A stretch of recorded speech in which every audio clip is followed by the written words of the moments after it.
অস্কারে ডাক পেলেন দীপিকা পাড়ুকোন। পাঠান ছবির ব্যাপক সাফল্যের পর ভাগ্যের চাকা যেন খুলে গেছে বলিউডের জনপ্রিয় তারকা অভিনেত্রী দীপিকা পাড়ুকোনের। কিছুদিন আগেই প্রথম ভারতীয় হিসেবে ফিফা বিশ্বকাপের ট্রফি উদ্বোধন করেন দীপিকা।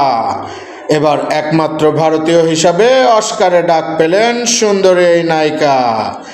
এবছর মর্যাদাপূর্ণ অস্কার পুরস্কার প্রদান আসরের একটি অংশ উপস্থাপনার জন্য ডাক পেয়েছেন দীপিকা।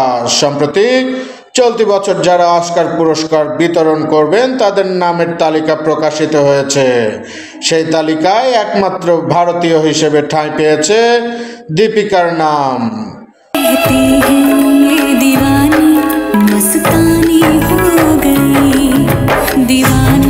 চলতি মার্চ মাসের 12 তারিখে অনুষ্ঠিতব্য 95তম একাডেমি অ্যাওয়ার্ড আসরে সশরীরে হাজির থাকবেন দীপিকা।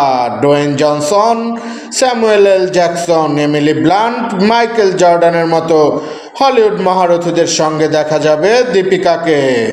এদিকে তালিকা প্রকাশের পর দীপিকার নাম দেখে অনেকেই তাকে শুভেচ্ছায় সিক্ত করছেন। শুভেচ্ছা জানিয়েছেন তার স্বামী বলিউড অভিনেতা রণবীর সিংহ। তিনি স্ত্রীর এই বিশাল সাফল্যে যার পর নাই উচ্ছ্বসিত। তিনি ভালোবাসার করতালির ইমোজি দিয়ে অভিনন্দন জানিয়েছেন দীপিকাকে।